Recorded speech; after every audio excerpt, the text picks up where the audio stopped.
Hello, everyone. This is Joe Cisco, and I prepared this short screencast to explain to you how I would like you to use technology to collect and analyze learning skills and work habits of students. So, if you visit Growing Success, the learning skills are listed here: responsibility and so on, organization. It would be a great idea to include the descriptions in the form, if it would be a great idea. I think the best way to collect these is probably using some sort of a form.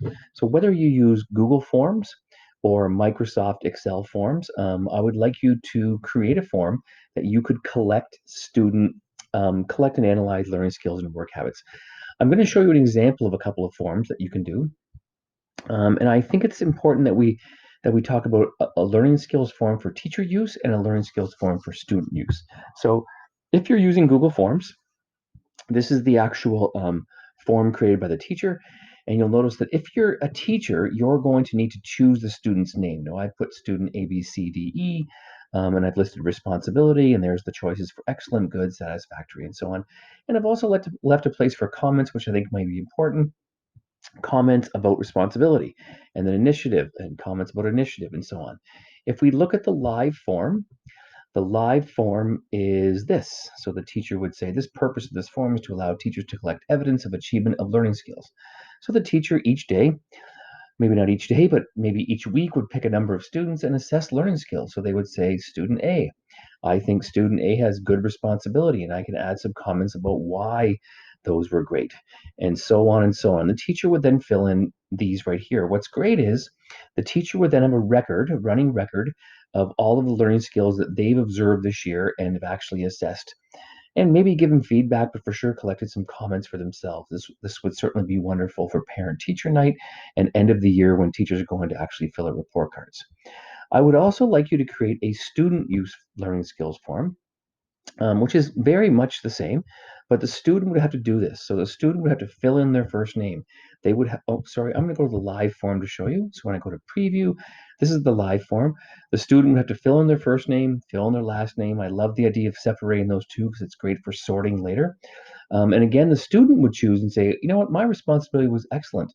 And there's a place to add comments to say, here's why. And I think that makes sense to you. And again, the idea would be that the student then would be able to do this. You, as the educator, would push this out to students and say, um, I would like you to reflect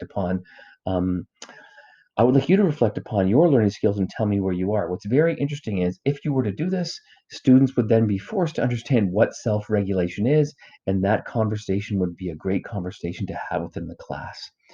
I'd also like you to create a third type of form. And a third type of form would be a little more latitude of what I want you to do. And this is a form from last year, and this was excellent. A girl named Courtney Vogel, a University of Windsor student last year, created this.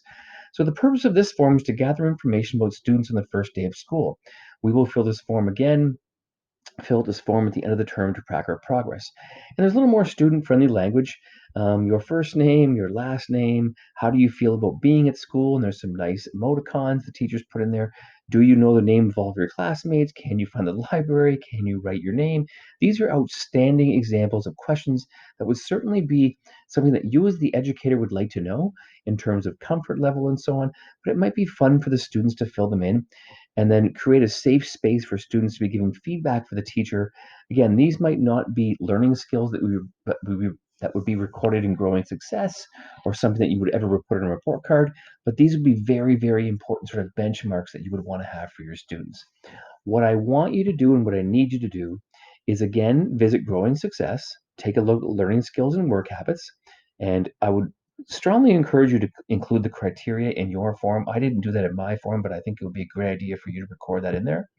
And what I need from you is to create a folder like this, where you have those three forms inside of there, and you share the whole folder with me. Probably the best workflow for you is to create a subfolder inside of your shared space called Learning Skills Forms and put them all inside of there. If you choose to use Microsoft Office forms, the same procedure would work, and I think you get the idea. I would love to see if I would invite you to try maybe one of each. Try a Google form, try a Microsoft form, just to get to know the product. Again, I'm really excited because this is something that you will use in your future classroom. I almost can guarantee you will use it in your next practicum. This would be a wonderful thing for you to be collecting